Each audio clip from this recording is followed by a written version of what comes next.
What's up, y'all, and welcome back to Django Uncensored. Today we will be talking about Trump and his tariffs and what that means for the country. I got this CNN video pulled up here because I think it's an interesting conversation. So let's get into it and see how y'all feel about this one. Yeah, I'm the average American right here at this table because you guys are talking and I don't really understand what it is that you guys are saying. Like seriously, I don't get it. The only thing that a lot of people who have families, who carpool, who go to and from the work, who live in the suburbs, who live in the cities, they're just wondering when things are going to get bad. That's what they're wondering. And all of the macroeconomic talk is going over their head. And honestly, I feel for them.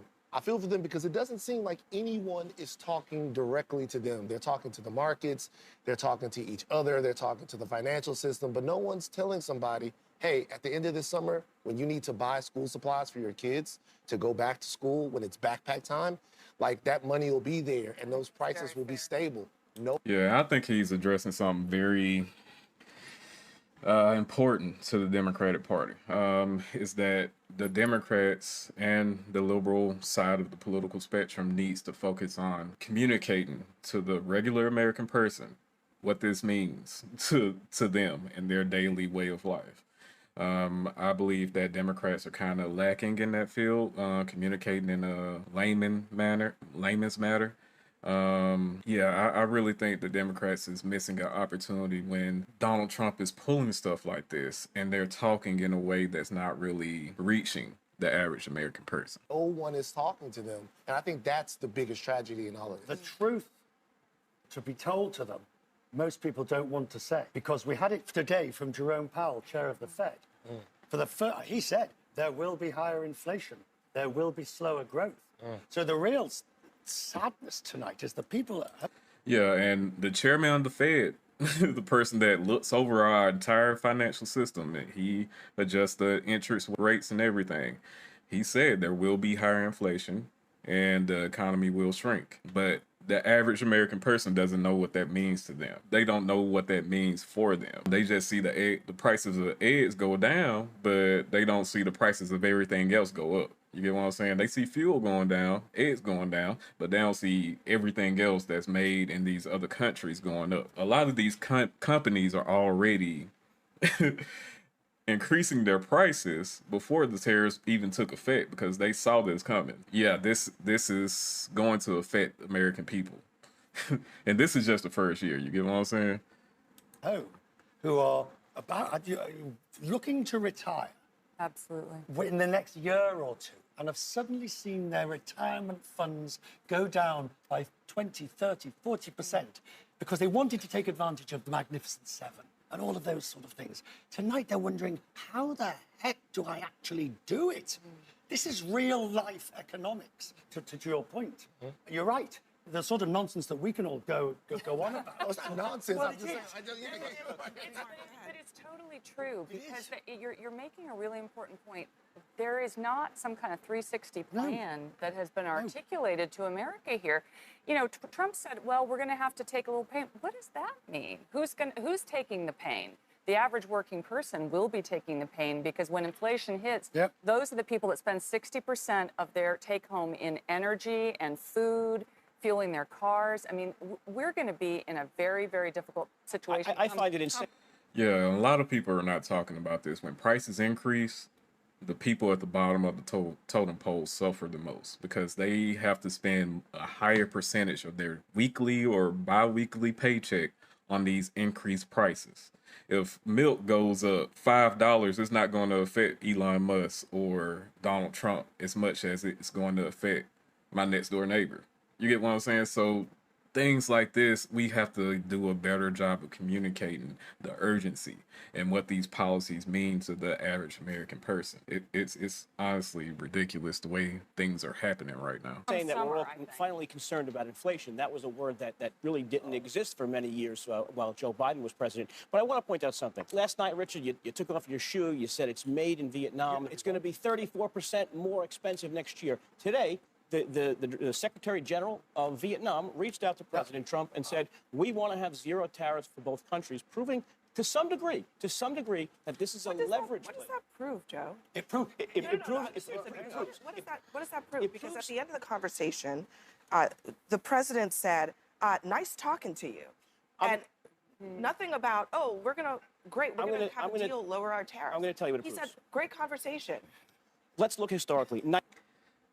That's another point. Even when these countries come to Donald Trump and say, hey, we will renegotiate our tariffs, Donald Trump is just saying, okay, nice talking to you. No follow-up, no plan, no nothing. Even with this entire tariff situation, he's implementing tariffs to bring jobs back to America, but is not organizing the government to invest in jobs back in America. Like, if we want to start making t-shirts that are made in China for cheap, if you're a t-shirt maker, if you sell apparel, you know what I'm talking about.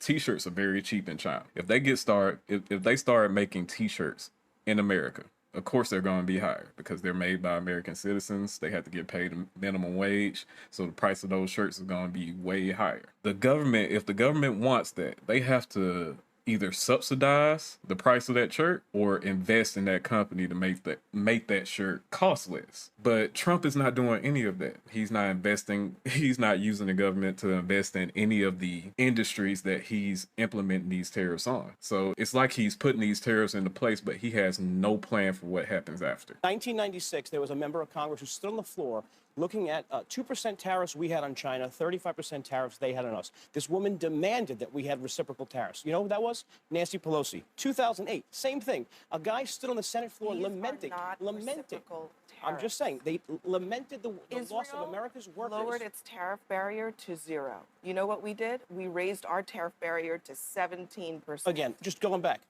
Democrats have. And I want this to be clear. Whenever you see a conservative MAGA Republican talk about reciprocal tariffs and they hold up that board that the White House put in front of everybody, that board is a big ass lie. Those are not the actual tariffs that countries are charging us. That's the trade deficit. And the trade deficit is not exactly a bad thing. It just says that we buy from other countries more than we sell to that particular country. And that's not a bad thing. It just shows a healthy trade route. You get what I'm saying? So it's not... The White House basically lied to the American people when they held that board up in front of everybody and said, these are tariffs that these countries are charging us. So we're going to charge them back reciprocal tariffs at this rate. That's a lie. Repeatedly said, I have a list of quotes here. Repeatedly said we should have reciprocal tariffs on different countries and did nothing. They're a party of Cory Bookers. Let's just talk and not do anything. You talk about the Vietnam. I'm so glad you brought up Vietnam. Oh, no. I tipped you off. And I'll also bring up Cambodia. The problem with going to 0 tariffs with Vietnam and Cambodia, great. First of all, the US exports almost next to nothing to those countries. It's negligible. It's less than 500 million. But let's assume you go to 0. The problem with both of those countries is not the nominal tariff rate of 30%, 15%. It's the non-tariff barriers, the government procurement rules, the ownership rules, everything else that Donald Trump quite rightly said on Wednesday, quite rightly. You took your shoe off. You said it's going to be 34% more expensive because of the tariff. Today, the Secretary General, forgive me, I forget the party name, the president's called Donald Trump and said, we want to actually negotiate. That would be favorable. That would be favorable. The problem is Democrats have been promising this. Bernie Sanders used to call free trade a right-wing conspiracy or something like that. Never did anything about it. Never did anything about it. Oh, right? I'm sorry. I got to beg to differ because here's the history. And I'm going to give both sides some credit. Trump won. Bob Lighthizer, the USTR, comes in and says, you know what, we got to rejigger the global trading system. It was a good thing to say. Tariffs on China, fine. Biden keeps those. Then he actually articulates a real industrial policy. He says, what do we need most of all in this country? Chips. We brought back the semiconductor industry in 18 months. That's how you do this. Exactly. This is how you implement. This is a good tariff policy.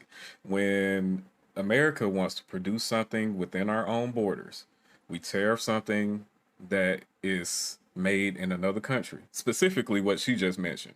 Chips, microchips for computers. China produces microchips and we buy it from them. But Biden said that America can make our own microchips. So he comes up with the tariff against the Chinese microchips to bolster America producing our own microchips. That is a good tariff policy. It's against a specific product in a specific industry and not broadsiding every country in the world. You get what I'm saying?